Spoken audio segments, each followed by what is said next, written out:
টাকার অভাবে এবার সত্যি সত্যিই কি আয়ানদের বাড়িটি বিক্রি করতে হবে?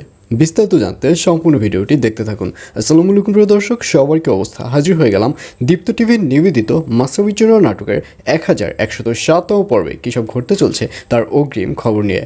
এই পর্বে আপনারা দেখতে পারবেন অবশেষে মনিকে দেখা যাবে সে জালাল চৌধুরীর অফিস থেকে যখন বাড়ি ফেরত আসবে তখন আয়ান তাড়াতাড়ি মনিকে জিজ্ঞাসা করবে যে টাকাটা ম্যানেজ করতে পেরেছে কিনা, কিন্তু এক কথায় মনি বলে দিবে না।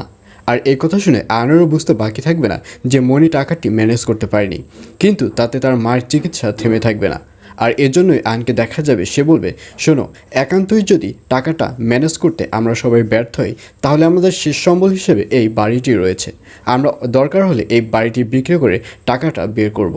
আর বাড়ি বিক্রির কথা শুনে দিলারা বেগম এবং সীতারাকে দেখা যাবে তাদের চোখ কপালে উঠে যাবে, অর্থাৎ তারা মনে মনে ভাববে যে তাদের একমাত্র আশ্রয়স্থলই তো হচ্ছে এই বাড়িটি।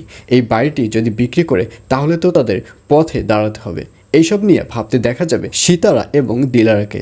আর অন্যদিকে তুতুলকে দেখা যাবে আনোয়ার স্যারের পাঠানো সেই লোক এবং তুতুলের মধ্যে একটা তর্কাতর্কির সৃষ্টি হবে, অর্থাৎ আনোয়ার স্যারের পাঠানো সেই লোকটি চাইবে তুতুলদের বাড়িটি সে দখল করতে, অর্থাৎ তুতুলের বাড়িতে যে মাল জিনিস রয়েছে সব কিছু বের করে সে দখল করবে।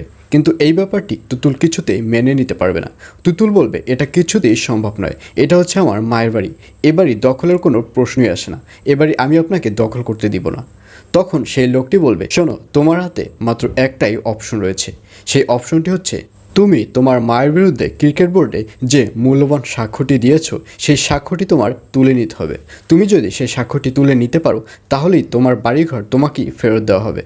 আর এই কথা শুনে তুতুল বলবে, এটা কখনোই সম্ভব নয়, আমার মা অন্যায় করেছে বিদায় আমি তার বিরুদ্ধে সাক্ষ্য দিয়েছি, আর আমি এখন আর এই সাক্ষ্যটি তুলে নিতে পারবো না। আর এই কথা শুনে আনোয়ার স্যারের সে পাঠানো লোকটি বলবে, ও আচ্ছা, তাহলে তো ভালোই, তুমি যদি তোমার সাক্ষ্যটি তুলে নিতে না পারো তাহলে এই ঘর আজকে থেকে আমিই দখল করব। এই নিয়ে তুতুল এবং সেই লোকটির সাথে যখন কথোপকথন চলতে থাকবে ঠিক তখনই ওখানে সাগর এসে হাজির হবে। আর এছাড়াও থাকবে আরও আশ্চর্য সকল ঘটনা।